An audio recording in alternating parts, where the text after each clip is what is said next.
j'étais au cœur du pouvoir dans ce pays pendant 20 ans. J'étais ministre pendant 5 ans. Et moi, je crois à la dissuasion nucléaire. C'est-à-dire, je pense que la dissuasion nucléaire nous a protégés d'autres guerres. En même temps, la France, depuis le général de Gaulle et après, Mitterrand et les autres, a toujours cru à la dissuasion nucléaire vraie. Jamais à la guerre nucléaire limitée. Jamais. D'ailleurs, la grande tension entre de Gaulle et les États-Unis, c'est quand les États-Unis, dans les années 60, voulaient imposer la théorie de la riposte graduée, qui voulait dire, s'il y a une attaque sur l'Allemagne de l'Ouest, on va répondre sur l'Allemagne de l'Est. S'il y a une attaque sur la France, on va répondre sur la Pologne. Et la France, d'une certaine façon, est restée fidèle à cette idée qu'il ne doit pas y avoir de guerre nucléaire limitée, parce que les conséquences sont monstrueuses, et que donc on ne peut pas avoir une escalade barreau par barreau.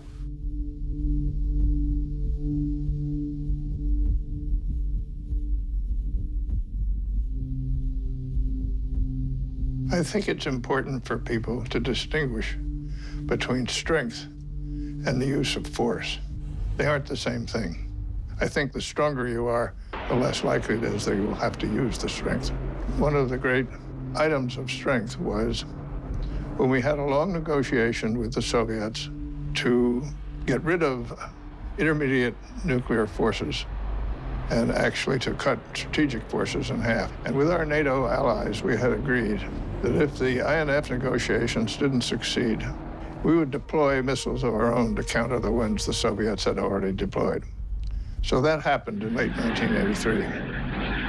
And the deployment of ballistic missiles called Pershings in Germany was a very traumatic event.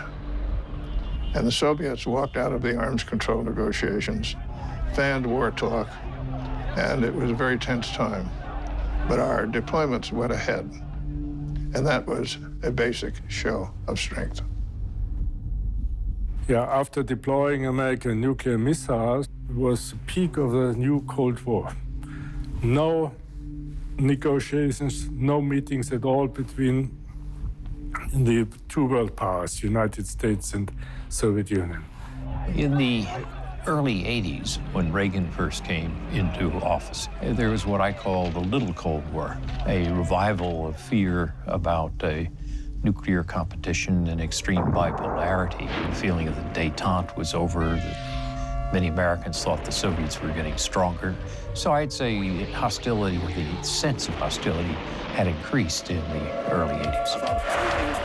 The American people want leaders who will keep the peace, keep the peace, keep the peace. Henry Cabot Lodge and I keep the peace. No, Mr. Khrushchev. No, Mr. Khrushchev. No, Mr. Khrushchev. Lodge and I, no, firm diplomacy. No, Mr. Khrushchev. No, Mr. Khrushchev. No. Peace of the invading North Korea. Flying under the banner of the United Nations. Exclusive report from Michael Terry Black from Patterson, New Jersey. Escalate in Laos? Get out? That is the agonizing question. Far away, another anomaly.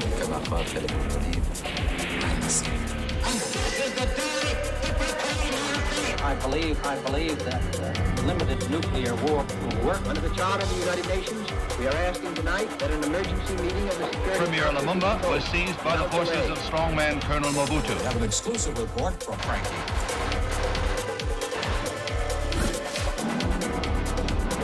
The early time warning sounds like April 17th, in the early hours of the morning. Castro pushed back the invader and freed. Here on these.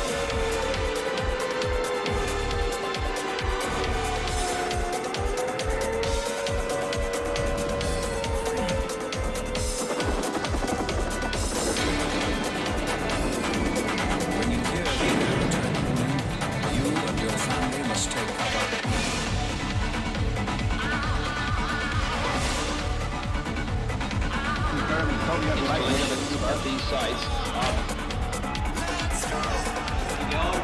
40,000. Day 2. for more than 2 hours.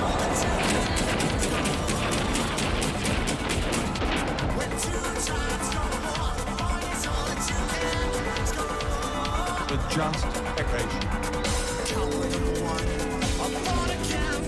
September the 11th, 1973.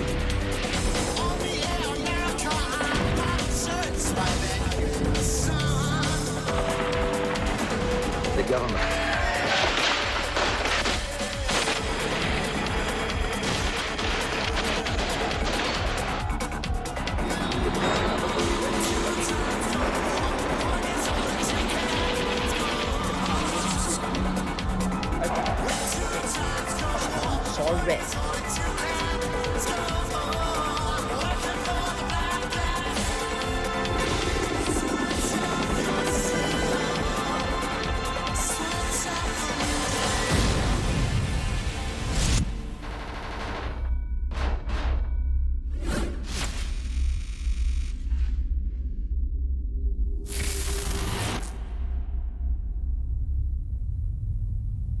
There was a period when I was involved in some research and computer modeling of the consequences of the so-called dynamic balance of the strategic exchange, let me say.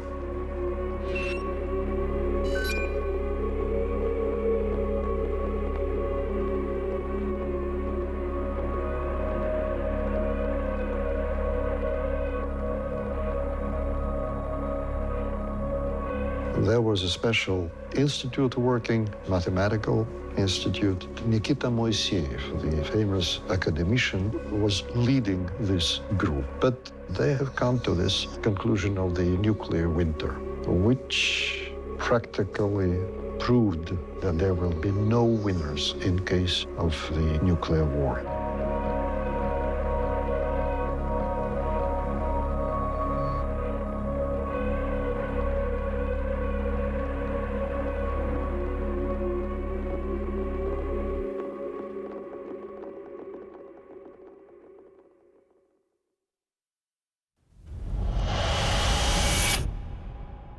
Everybody is talking about Reykjavik, but for me, the most important was Geneva meeting in '85, when Gorbachev and Reagan signed a declaration that there will be no winners in the nuclear war, and therefore nuclear wars cannot be fought at all.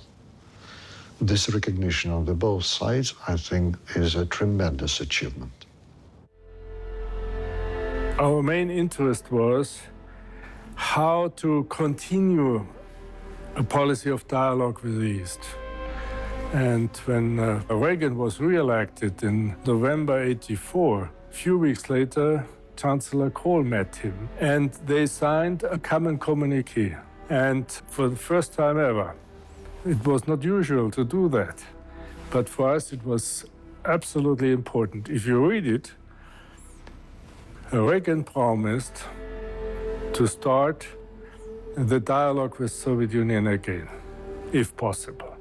And he agreed to start arms control and arms reductions negotiations with Soviet Union as well, if possible. Unfortunately, 3 months later, Gorbachev came into office. В конце концов, когда мы встретились в ноябре 1985 года в Женеве с президентом Рейганом, это первая наша встреча была.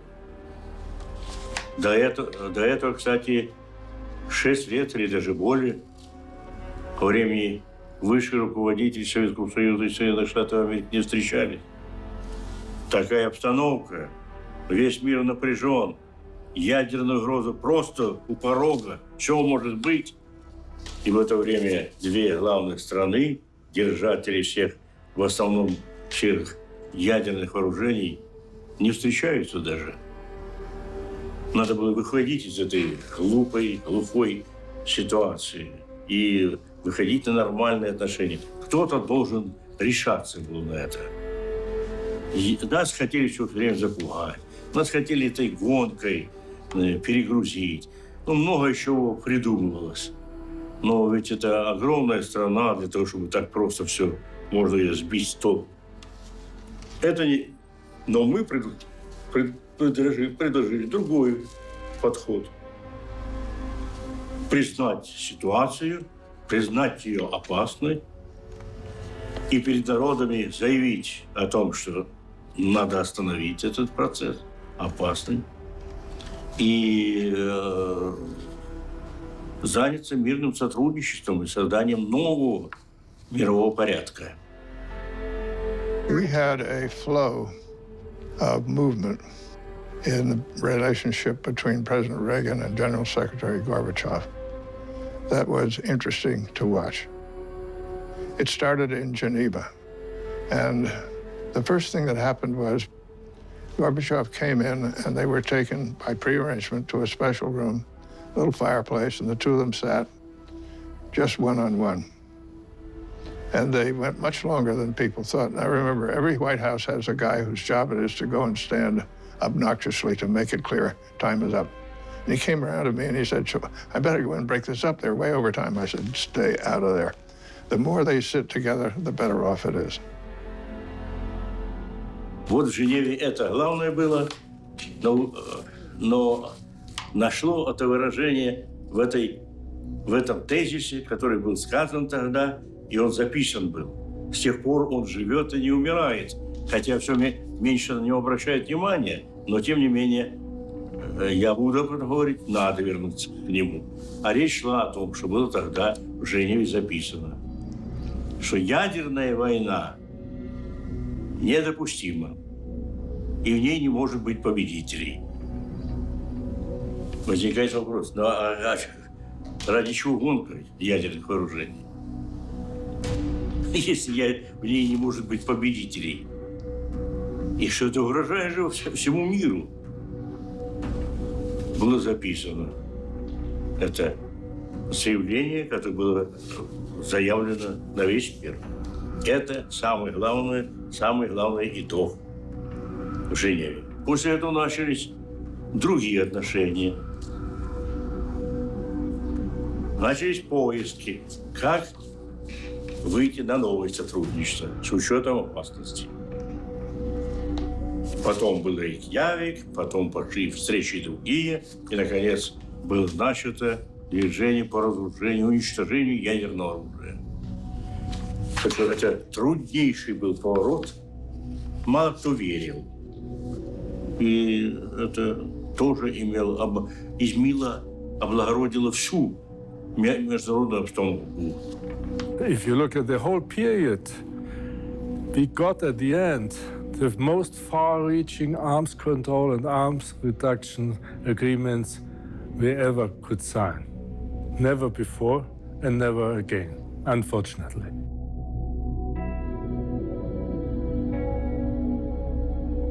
We took a very strong delegation. We sat in a little room in a place called Hofty House. I'm sitting beside President Reagan, or Edward Shevardnadze sitting beside Gorbachev. It was a very flowing conversation. And we talked about one time about how undesirable nuclear weapons were, that if they were dropped, it could destroy civilization. So the two leaders both agreed that it would be a good thing to get rid of them if we could. And they also agreed that ballistic missiles, we might get rid of them. And I remember, but this was all conditioned on what amounted to getting rid of the Strategic Defense Initiative, which President Reagan wouldn't do, and I agreed with him. So at one point, we were sort of breaking up, and Gorbachev says to Reagan, Mr. President, if we get rid of ballistic missiles, why do you need a defense against them? And Reagan said, because people know how to make them. And you never know when there's some rogue state that will come up with one, and then you and I will be glad we have a defense against them. You could defend against one or two. And Gorbachev said, Mr. President, you would even sell milk technology to us. But I think Reagan was quite sincere in saying, having defense on both sides is more stable than the mutual assured destruction. The Reykjavik meeting made a lot of headway. We did get the elimination of intermediate range weapons, and then later in the Bush administration, strategic arms were cut in half, which was all basically was agreed on at Reykjavik. You see, we at the end we got an INF treaty reducing all nuclear middle-range and short-range missiles of the range of 5,000 to 500 kilometers. Zero on both sides. Miracle. Absolutely great. Yeah?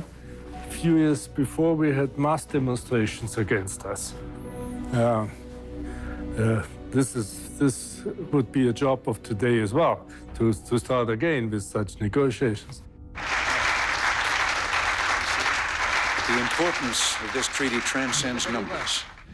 We have listened to the wisdom in an old Russian maxim, and I'm sure you're familiar with it. Mr. General Secretary, though my pronunciation may give you difficulty, the maxim is doviai no proviai, trust but verify. Назначение этого... На каждой встрече вы это повторяете. You repeat that at every meeting.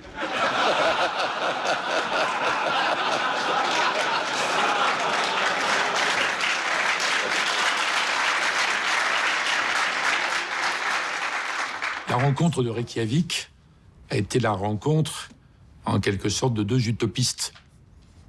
Tout le complexe militaro-industriel était épouvanté par la position de Reagan, mais il y avait une dimension chez Reagan. Et Gorbatchev, qui était obsédé par le fait que son pays était au bord du gouffre, n'y arrivait plus, allait s'effondrer. Sur le plan économique, sans parler de l'aspect politique ou moral, etc. Évidemment, pour lui, c'était une chance extraordinaire si les États-Unis arrêtaient leur pression. L'Union soviétique n'était plus obligée de courir derrière. Mais ce n'était pas du tout un accord réaliste.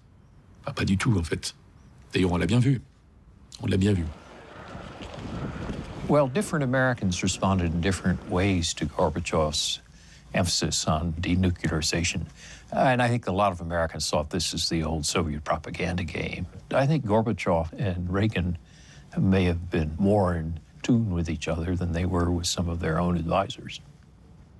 But also to all of you, I think you should know that the General Secretary and I have one idea in common, and that is that there must be friendship between our two countries. Вы очень смелый, вы очень прочно передаете большую общество.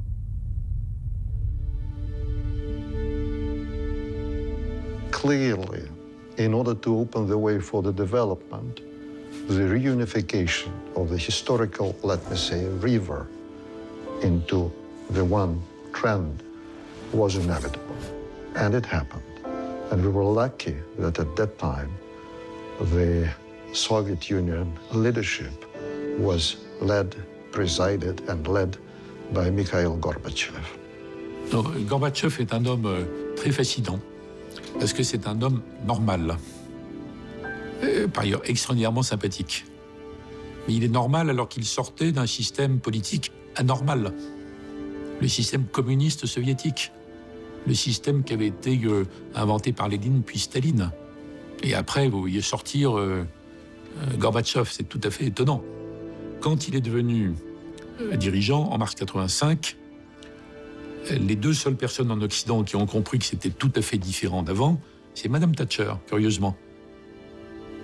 Et Mitterrand. Et Mitterrand, il a compris tout de suite. Notamment parce qu'il avait été en Russie, il y avait un déjeuner au Kremlin, et il y avait Gorbatchev qui était là autour de la table. Gorbatchev chargé de l'agriculture.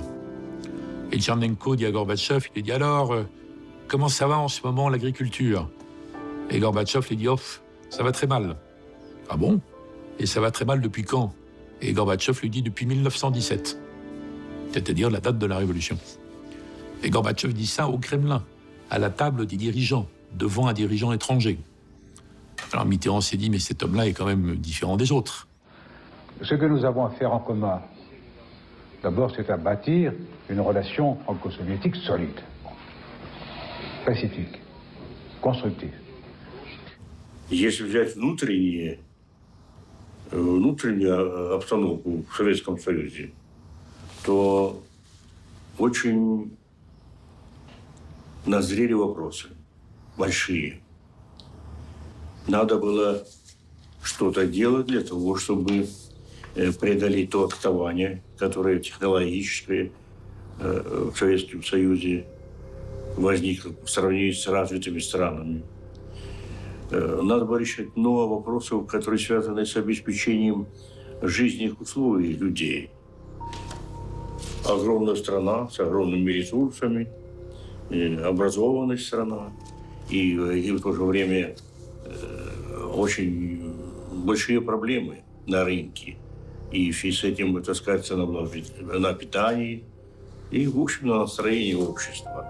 Ну, слушайте, если так дело было, что в очередь стояли часами, а то и днями за итальянскими новыми чулками, то это можно сказать, что дело было плохо. Поэтому надо было решать вот это вопрос благосостояния людей. Далее. He was thinking about the country which, with a tremendous potential, with talented people, you know, bright scientists, excellent writers, very high-level culture, and living in absolutely inappropriate conditions. And besides, the political system which existed was hindering.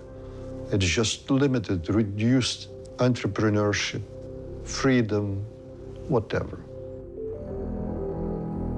Gorbachev himself had started a reform policy called Glasnost and Perestroika. And more important, he had announced during a Warsaw Pact summit that he would not anymore interfere in the domestic policy of his allies. And he kept word. And he decided that certain injection of freedom should be used in order to. At first, he was thinking about saving the system, but make it more efficient, more human. And he started deep reforms in the years 88, 89, when practically the freedom of entrepreneurship was brought into the country, when people started to move around. They got an opportunity to go and to see other places. He let political prisoners out of the prisons. First contested election took place at that time when the party hierarchy was just swept aside from the political landscape. And new people came to politics, which opened the way and triggered the change, of course, in Eastern Europe. I remember Adam Michnik, one of the leaders of Solidarność at that time, when the Polish Revolution unfolded, and he said that without the virus of Gorbachev's perestroika, I'm not sure that we would have achieved what we have achieved today. And he was right.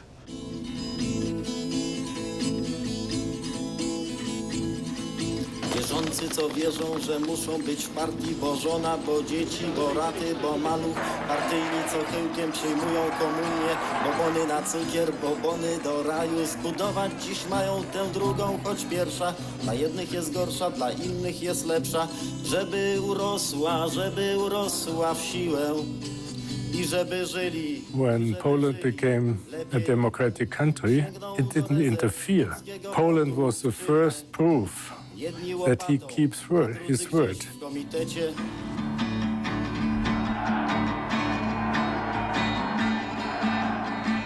Z rozmlácenýho kostela v krabici s kusem mýdla přinesl jsem si anděla, polámal mu křídla.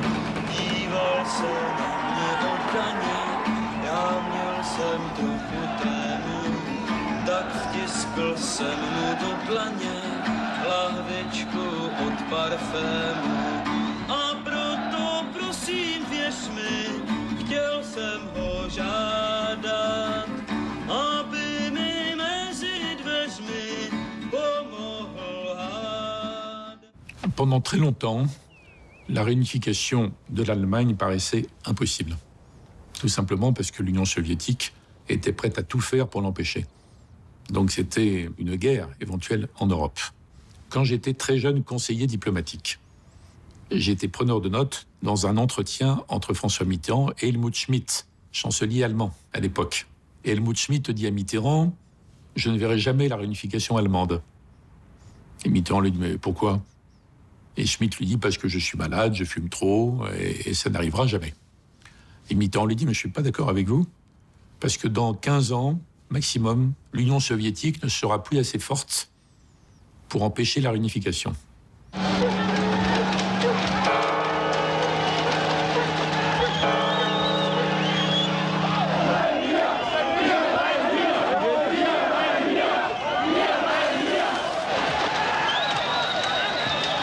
We have had refugees in Poland, in Czechoslovakia and Hungary.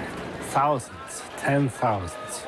And therefore we had two back channels. One was Genscher with Shevardnadze, to explain to him what should we do with so many refugees. And the second back channel was Chief of Staff of the Chancellor, Minister Seiters, with the GDR government.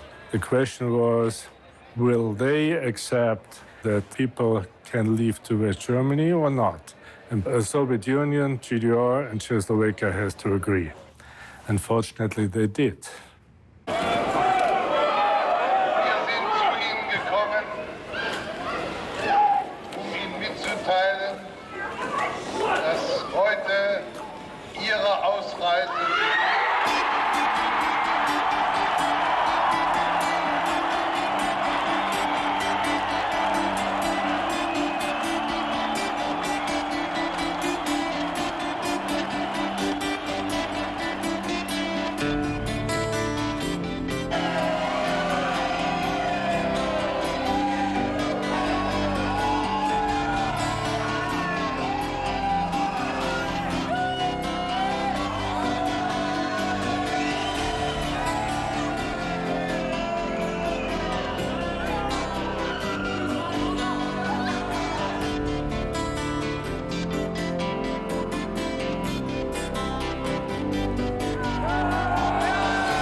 At that time, working inside Kremlin walls, you heard the sounds of mental of history, which was going at that time through the world and changing the world because of the personality of Gorbachev.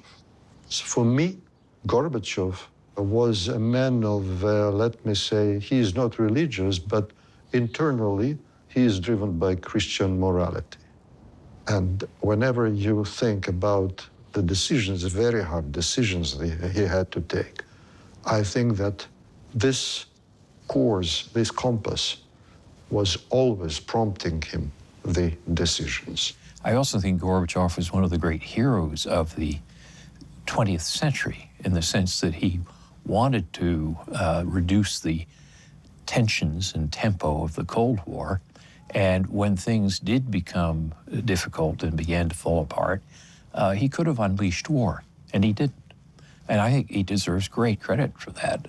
But his intention was to preserve the Soviet Union, but his actions essentially were to speed up the end of the Soviet Union. I often say that Gorbachev is like a man with a thread hanging off the sweater, and so he starts to pull on the thread just to get rid of that thread, and eventually he winds up unraveling the whole sweater.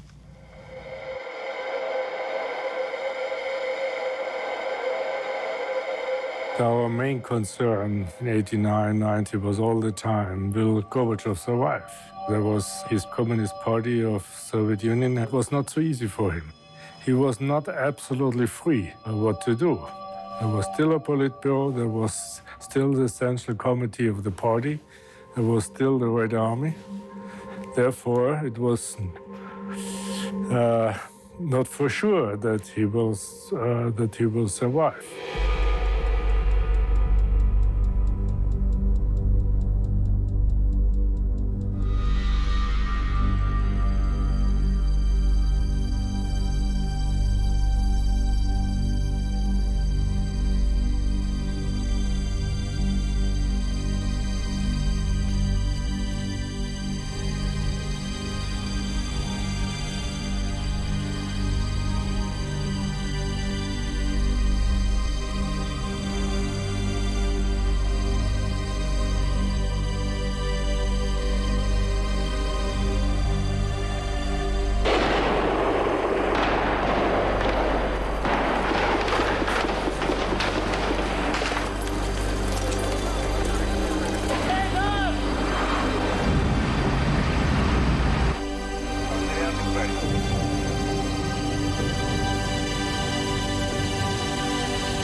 Допущен грубый обман народа,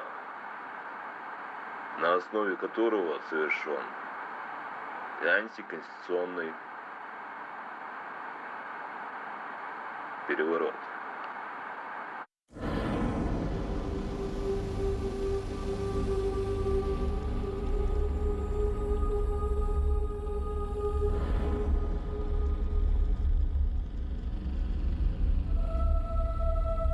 Я защищал Советский Союз до последнего патрона, но я не справился.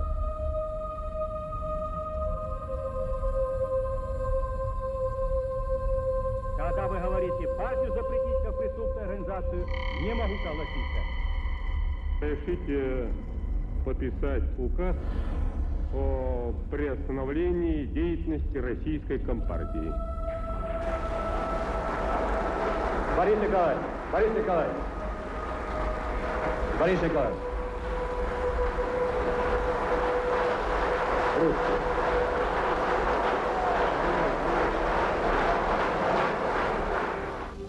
So Yeltsin, I concluded, well, at least I have the Russian Federation. We could just declare independence from the Soviet Union.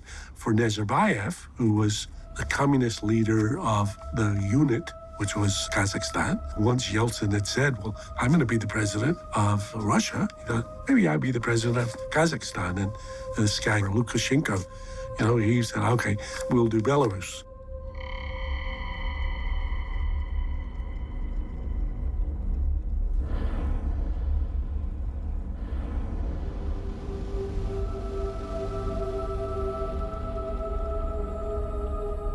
Ситуации с образованием Содружества независимых государств я прекращаю свою деятельность на посту президента СССР. Принимаю это решение по принципиальным соображениям. Возобладала линия на расчленение страны и разъединение государства, с чем я не могу согласиться. Я покидаю свой пост с тревогой, но и с надеждой, с верой в вас, в вашу мудрость и силу духа.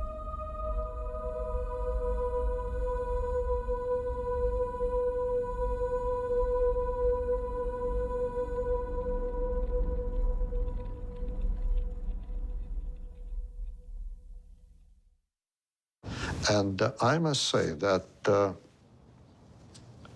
this process is far from being finished. He started it. He had to live from power. Maybe you remember Joseph Galbraith once said that in politics, sometimes you have to take the right side and lose. So Gorbachev took the right side. He lost power, but he won historical battle, and he won as a personality.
after that war came down, people felt the problem, nuclear problem, has ended.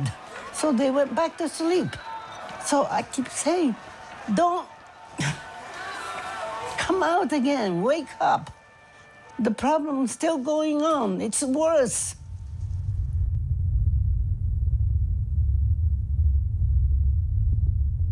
Это процесс. Мировой процесс, в котором все всякое происходит. В том числе вот такое событие произошло, как распад Советского Союза. Но кроме этого происходили события и в других местах, и в других частях. И создавались новые союзы, и входили в международную политику новые силы. Но если говорить о Советском Союзе и России, то, надо сказать,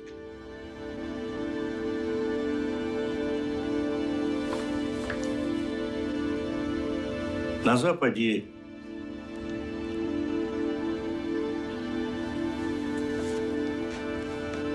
такая радость была у них. Они под столом руки потирали, хотя все говорили одно, но радовались, что распадается союз. Это заблуждение, оно происходило здесь, внутри, и теперь проблемы одна за другой встают. Приходится, как бы возрождать сотрудничество между этими странами, которые столетиями жили вместе в одном государстве. Но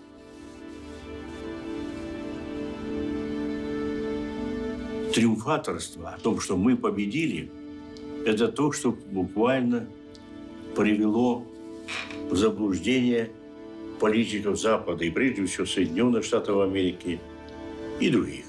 Но прежде всего Соединенных Штатов Америки. Америка смотрела на это событие таким образом. Ага, мы стремились избавиться от этого противника Советского Союза. Или ослабить, или еще лучше, если бы его не стало. Ну вот его не стало. Ура! Ну, ура можно прокричать. Но для того, чтобы понять, к чему это привело, опять снова пошла гонка. Возродилась гонка. Она идет.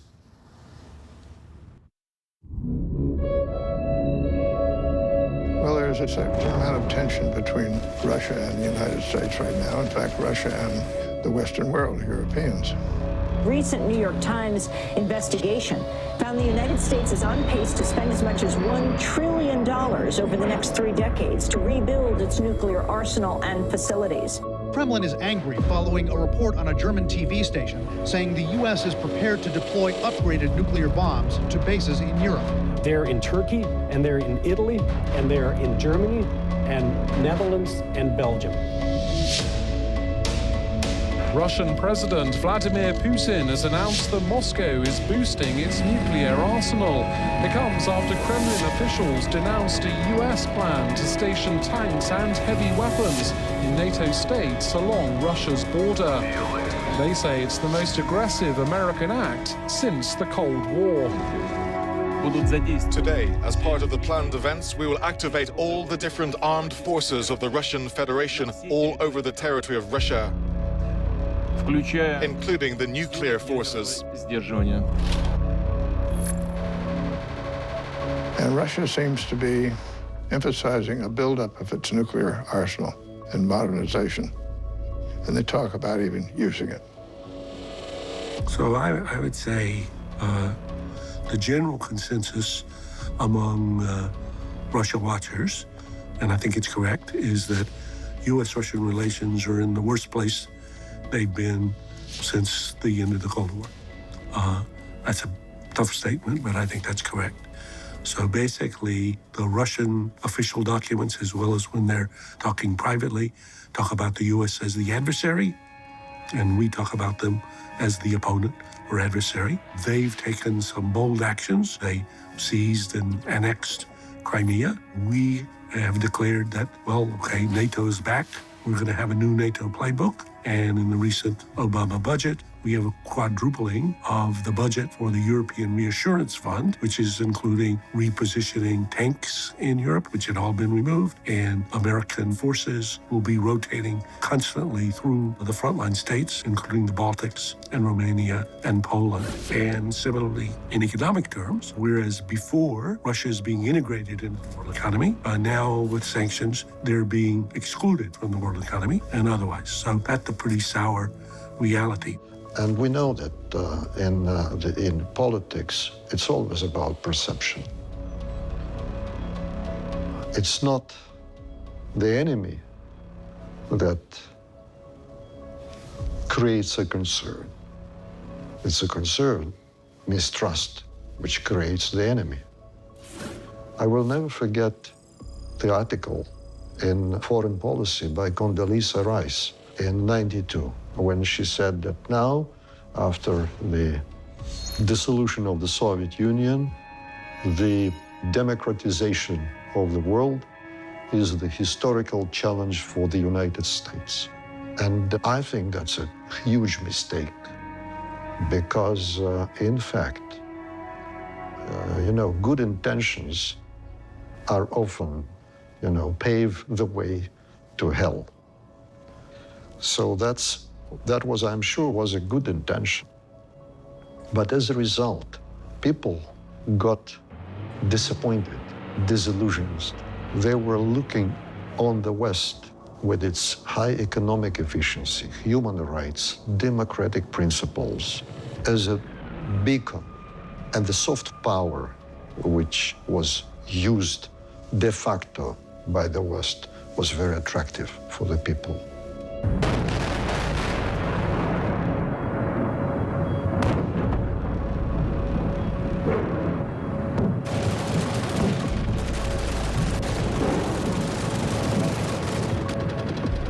When the soft power was switched for the hard power in Iraq, in many other places of the world, people started to think differently. They don't see anymore the Western model as the attractive goal for their lives.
растут бюджеты военные, как будто бы на пороге новой холодной войны.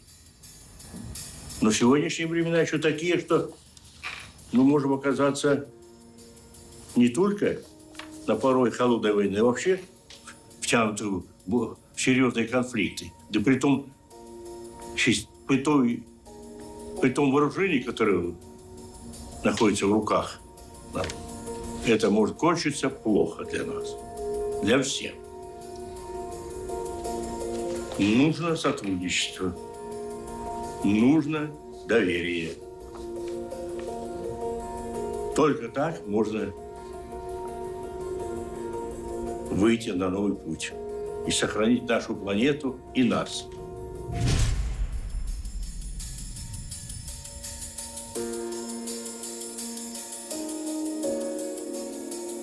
In the history of our continent, we got such a perspective, yeah, a real dream.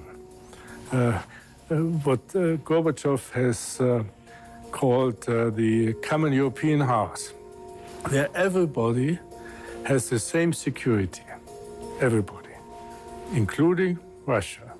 We started with yearly conference of the foreign secretaries for more than 20 years. Nothing really happened. We decided to establish a center to prevent conflicts in Europe. You never heard anything of that. And when Medvedev was president, he came forward in a speech in Berlin saying, let us try to agree on a treaty for an all-European peace and security order. He didn't get any answer by the West. Therefore, we missed a hell lot of opportunities. And Putin told me once personally, Prodi came as president of the European Commission to Moscow, proposing an all-European economic free trade area from Lisbon to Vladivostok. Putin said to me, that's a great idea. I'm in favor of it. But nothing happened. Russia was disappointed many times. And a key role played your country, the United States, you see. Our American friends were mainly interested in arms control and arms reduction. And after START 1, they were negotiating START 2, further reduction. And this was successfully done. But after START 2, the head of a department in the Foreign Office in Washington told me, look, Horst, that's our interest, START 2. This is a low-hanging fruit. We will pick it, and that's it. It was the case that as the Cold War came to an end, we had these agreements, the INF agreement, the START agreement, and I think by now, the number of nuclear weapons in the world is about a third what it was at the time of Reykjavik. On the other hand, there now is a kind of atmosphere of proliferation. So things have gone badly in recent years.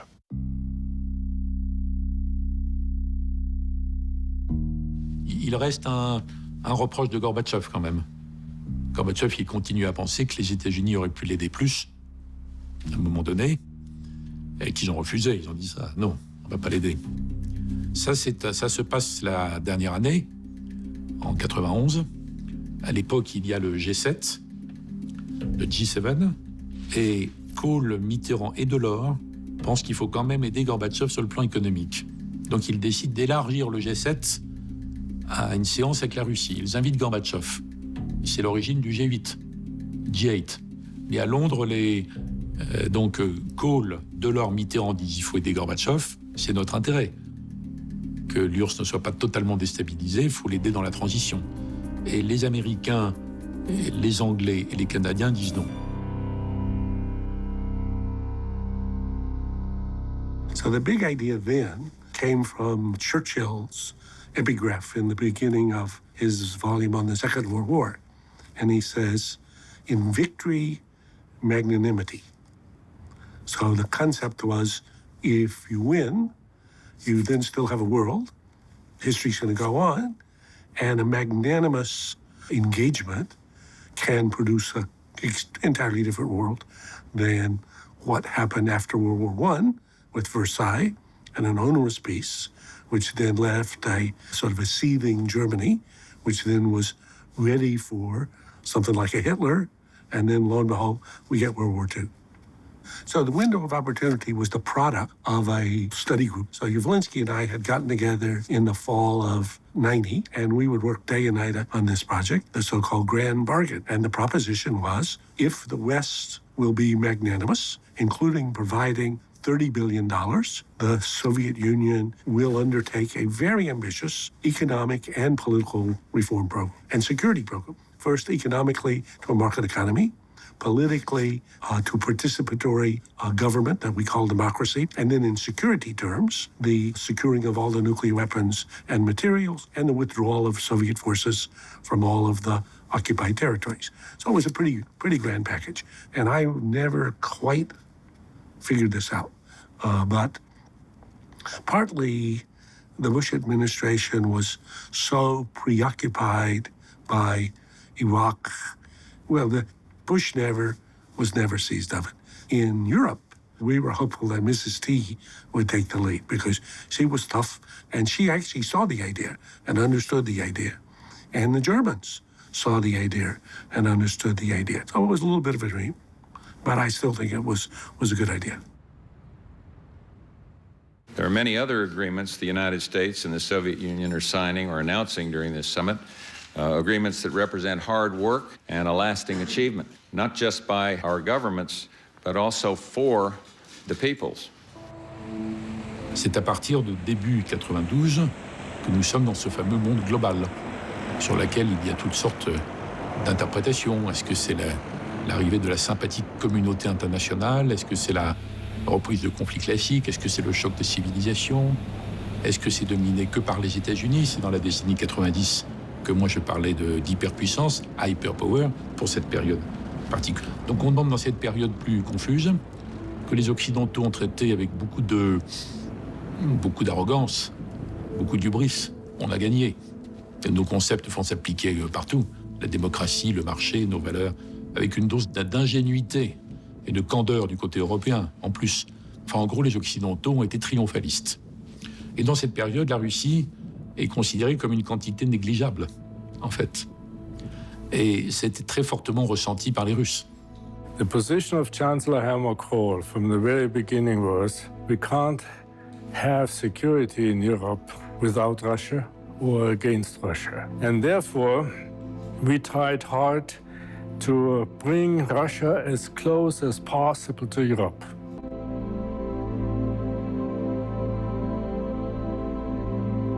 Plusieurs attitudes sur plusieurs plans. D'abord, en ce qui concerne l'OTAN, il est vrai que le président Bush, père, et James Baker avaient eu des conversations avec Gorbatchev sur le fait que l'OTAN n'aurait pas forcément besoin de s'étendre systématiquement, ou que si les pays adhéraient à l'OTAN, il n'y aurait pas forcément des troupes combattantes de l'OTAN, ou que. C'était des discussions. On peut dire aussi que Gorbatchev n'a jamais pu prouver que ça avait été écrit quelque part, c'est pas un traité, il n'y a pas d'engagement, donc les États-Unis n'ont pas violé des engagements. C'est plus une question de climat et de confiance mutuelle. Donc il y a un débat sur l'OTAN. NATO and Russia signed an agreement, and this agreement, Russia declares NATO is not an enemy to Russia anymore. And later on, we established the NATO-Russia Council. In some respect, it was the first step to bring Russia into NATO. Not into the military organization, but in the political organization. I think this was the right direction. Not easy, but nevertheless, it was the right direction and a lot of confidence-building measures. Now we have had the opportunity to escape this century cycle of aggression and instability in Europe and to build something that has literally never existed before, an undivided, peaceful, democratic Europe. In the Clinton administration, which I served in and which I was proud to serve in, we also, I think, began making big mistakes, which then were continued in the Bush administration. So the expansion of NATO towards Russia, we kept saying, was not threatening to Russia. But the threat is to the person who perceives the threat, not to the person who tells you, I'm not threatening you. But in any case, the expansion of NATO for the Russian national security establishment was a big item. It remains a big item. Ensuite, pendant plusieurs années, notamment sous George W. Bush, les États-Unis étaient pour l'entrée de l'Ukraine dans l'OTAN, et l'élargissement. L'Allemagne était contre, la France aussi.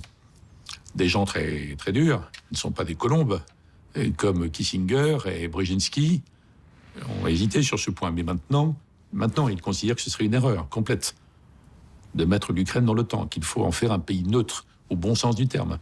To be strong on the one side, on the other side, be ready for dialogue and cooperation.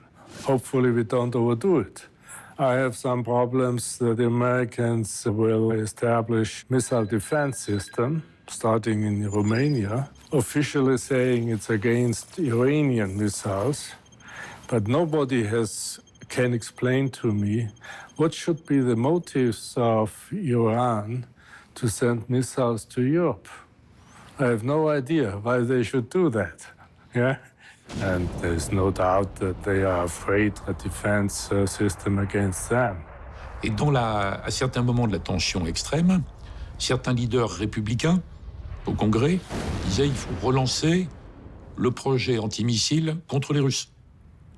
Donc les Russes disaient, vous voyez, ils disent la vérité, c'est contre nous. Bon, tout ça est d'une extrême confusion.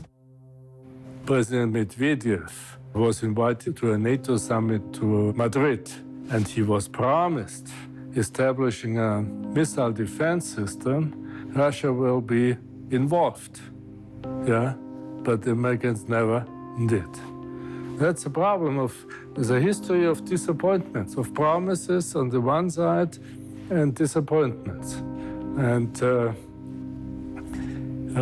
you can't deal with Russia in such a way.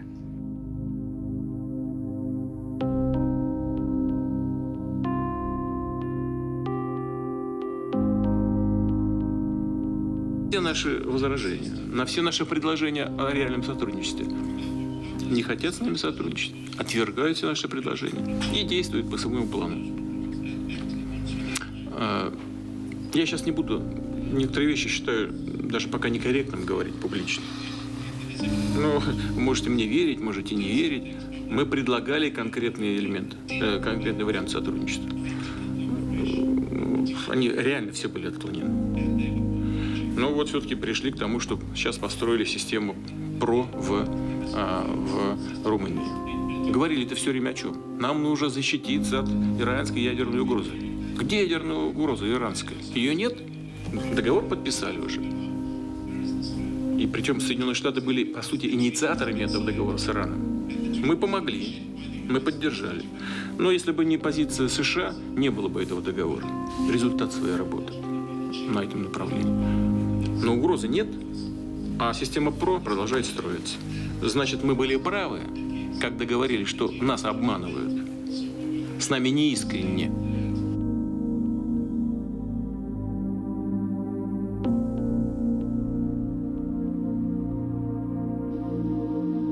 If you look at the conversation among both Republicans and Democrats, you've got a pretty consistent view. And the consistent view says, we've been in the right, Putin has been in the wrong. Our position is essentially demonizing Putin and Russia, rather than understanding the complexity of the situation and not have to worry about what we didn't do or what we should have done or otherwise. Putin is playing a really tough, long game here. And one of the things he's done is to let loose cyber attackers to hack into government files, to hack into personal files, hack into the Democratic National Committee. And we recently have learned that, that this is one of their preferred methods of trying to wreak havoc and collect information. Что делают американские вооруженные силы, в том числе тактическое ядерное оружие? Чего там делают? Слушайте, у нас бюджет Министерства обороны на следующий год, он вырос. Но он в долларовом эквиваленте где-то, чтобы мне не ошибиться, 50 миллиардов примерно. А бюджет Пентагона почти в 10 раз больше. 575 миллиардов, по-моему, утвердил Конгресс недавно. И вы хотите сказать, что мы проводим агрессивную политику? Ну, здравый смысл-то есть или нет? Of course, we all know that he has been in power for 16 years already. Even the constitution was amended in order to allow that. And clearly he wants to stay without any constitutional limitations. And in my judgment, he is driven mainly by the search to prove that Russia is the true successor of the Soviet Union on the world arena. You know, America's got a whole lot of challenges. Russia is a regional power that is threatening some of its immediate neighbors, not out of strength, but out of weakness. My impression was the United States lost any interest in Russia. They shifted their interest from Europe to Asia. Understandable. But Russia, they are the second largest nuclear power still in the world. Therefore, they still believe we are on the same level as the United States. But your President Obama, explaining the public that Russia is a regional power means for the Russians, he doesn't respect us.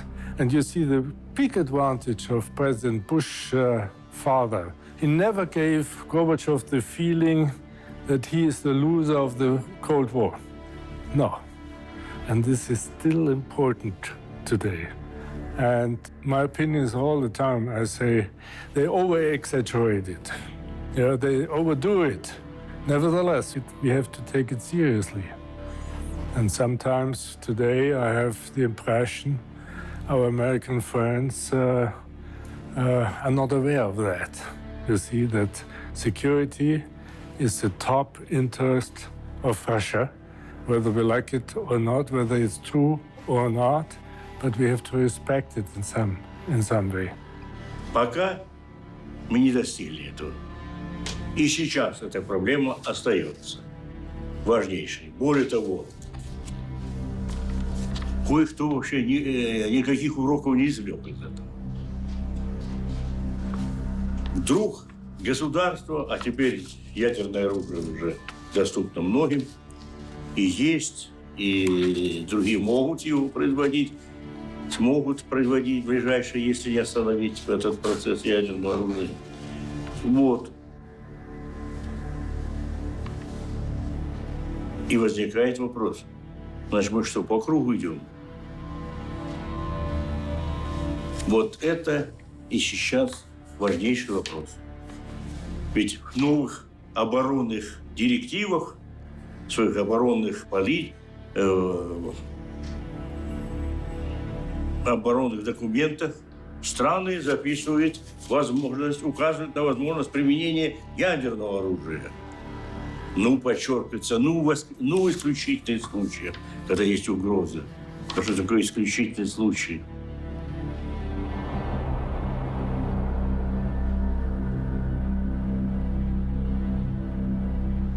And returning to Kremlin, there are, as always, many layers.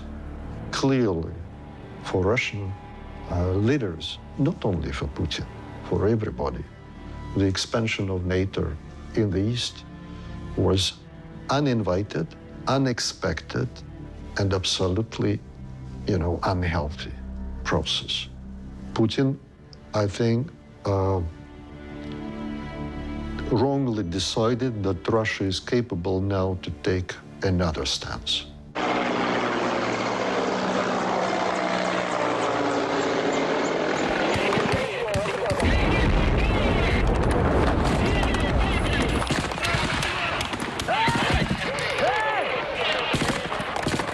The way in which we got into the mess in Ukraine, which is the most dramatic example of what's going on, is actually much more complicated than the accepted narrative. Actually, the initiator of change in the status quo was the West, not Putin. That the EU had negotiated an economic association agreement with Ukraine and with Yanukovych that basically was sliding Ukraine fast to the West, and that would, in time, even have likely brought Ukraine into NATO. Now, from Russian point of view, any Russian, across the whole spectrum, Ukraine in NATO was totally unacceptable. And if Russia were capable of preventing that, almost any Russian leader would have done so. Russian activity in Ukraine, I also cannot accept that. But at the same time, I do understand that it was not done on the scale and without very thorough consideration of all the consequences.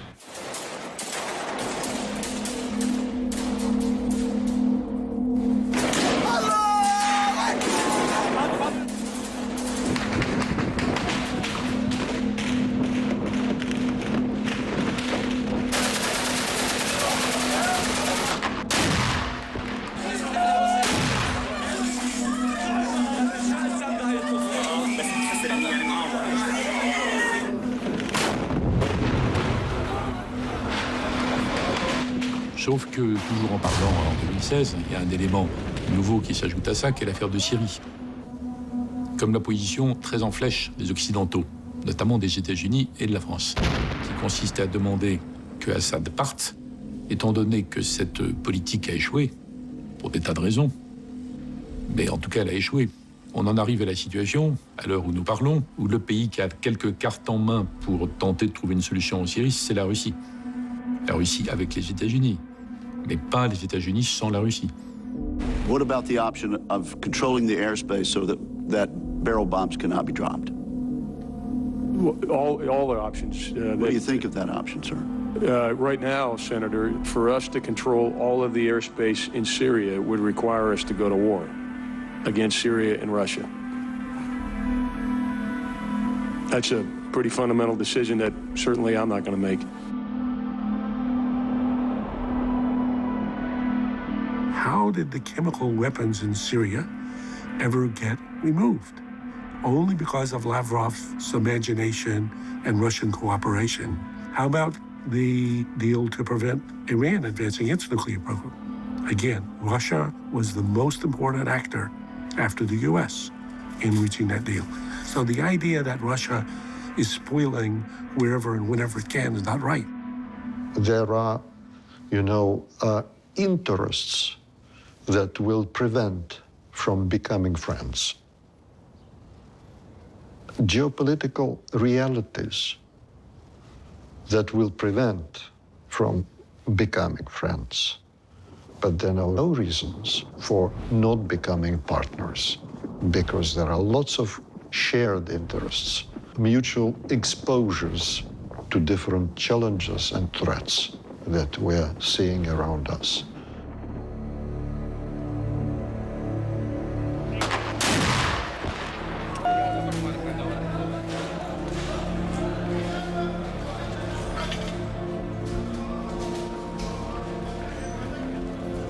Alors maintenant, est-ce que l'on pourrait rétablir des relations correctes avec la Russie? Je pense que oui.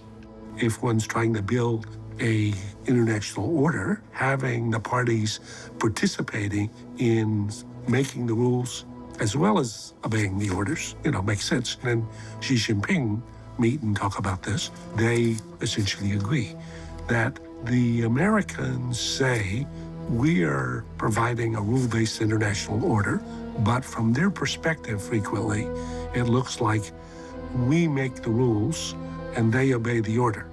As Russia is big and strong, at least in its domain, and as China is becoming bigger and stronger in its domain, the willingness to let you make the rules and we obey the orders becomes less and less. That's another place where we would have to adjust. Il n'y a aucune prétention globale du côté de la Russie. Donc c'est compliqué comme situation. Je ne pense pas qu'il faille la dramatiser. Je pense qu'on peut trouver des solutions par rapport à ce problème qui est un problème géopolitique classique. So I think what we want to look to with Putin and with Russia is to develop a business-like transactional relationship. We still have to do business with Russia, whether it's on issues of nuclear weapons, non-proliferation, Iran, the Middle East, the Arctic, and we shouldn't have any illusions about Russia, but the idea that isolating Russia and having a new Cold War is going to solve anything, no, that'd be a mistake. Donc il me semble que l'OTAN serait très utile si on repensait l'accord entre OTAN et Russie. Donc il faudrait avoir le courage du point de vue occidental de dire on règle ensemble la question ukrainienne de façon correcte, neutralité ukrainienne.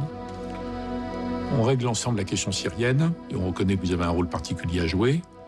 Après, on redéfinit les relations OTAN-Russie sur une base contemporaine.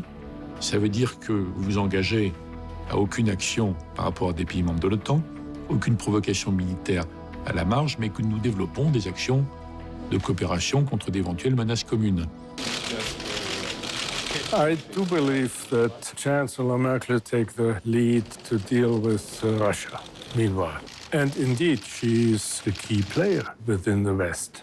In the case of Ukraine, she asked Hollande, the French president, to join her. Talking to Putin, they went to Minsk, and now we do hope that Minsk II agreement will work.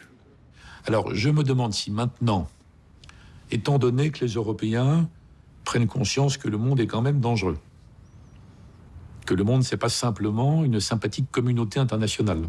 Donc, il me semble que des dirigeants américains devraient accepter aujourd'hui que les Européens fassent le pilier européen de l'Alliance. Il ne suffit pas de dire aux Européens il faut monter à 2% du PIB pour vos dépenses de défense, ce que je comprends et ce que j'approuve, mais il faut accepter que les Européens s'organisent entre eux, même si c'est un petit peu plus compliqué après dans le fonctionnement de l'Alliance.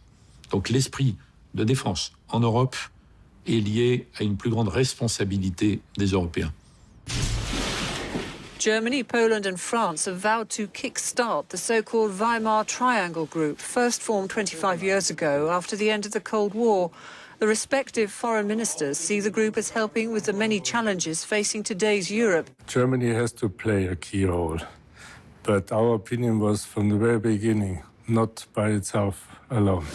We have to do it together with France and Poland, you see.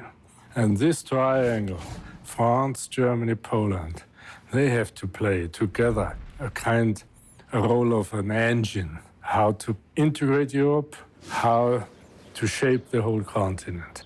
Steinmeier, Fabius and Sikorski plan to use their meeting in Weimar to elaborate new ideas for the future of Europe and for peace on our continent. Most important today is to work for the intellectuals, the people of culture, and prevent from the creation of the perception of the enemy on both sides. I think change will happen. It's a matter of realism, and it can change very quickly. Well, I think it's peace through strength. Strength and diplomacy go together. They're not alternative ways of going about something. They are interactive. I mean, we would like to see a Russia which is integrated into Europe whole and free.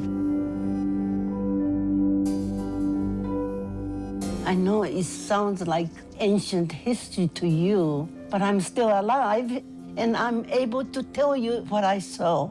71 years, that program is continuing. This beautiful planet must continue. We cannot destroy them. We cannot commit that crime. Как можно в этой ситуации заниматься всякими провокациями, подстрекательствами?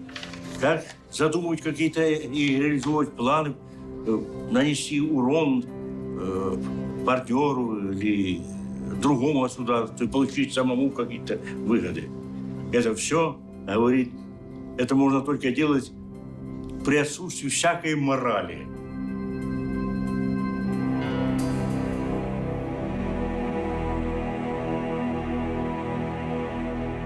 War cannot be fought without cruelty.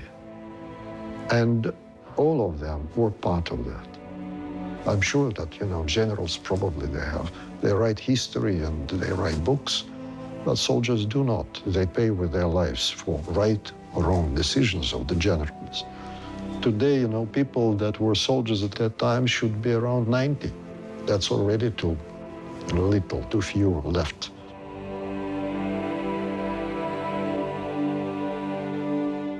Let me tell you an incident that happened to me and which I heard about quite a lot long after it happened. When I was Secretary of Treasury, one of my jobs was trying to develop and manage the economic relationship between the U.S. and the Soviet Union. And my opposite number was a crusty old communist named Patolichov. We got to know each other reasonably well. So he suggested after one of our sessions in Moscow that we go for the weekend in Leningrad, now St. Petersburg. So to my surprise, he took a ride on my plane. We're riding there, and he says, "What would you like to see?" I said, "I'd like to see the same thing everybody else wants to see. I want to see the Hermitage, I want to see the Summer Palace." And he said, "No, first we go to the cemetery." So we'd go to this cemetery. It's a big piece of acreage, and there's a big platform that you walk out on, and you see before you rows and rows of mass graves, huge graves. So we go and we walk down the center aisle and lay a wreath at the end. And there's funereal music playing, and Patolichov is telling me about the Battle of Leningrad. Tears are streaming down his face. The interpreter that we'd had, I look around, she's totally broken down, weeping. And Patolichov is saying to me, every family in the Soviet Union was touched by Leningrad. And it was very moving and sad. So when we came back to the platform, I said to him, I have a sense of community with these people here because I also fought in World War II. I also had comrades shot down beside me. And furthermore, after all, these are the people who stopped Hitler. And I walked to the front of this platform, and I got myself up in the best bearing I could as an old Marine and gave a long salute. And when I came back, Patolichov said, "Thank you, George. That shows respect."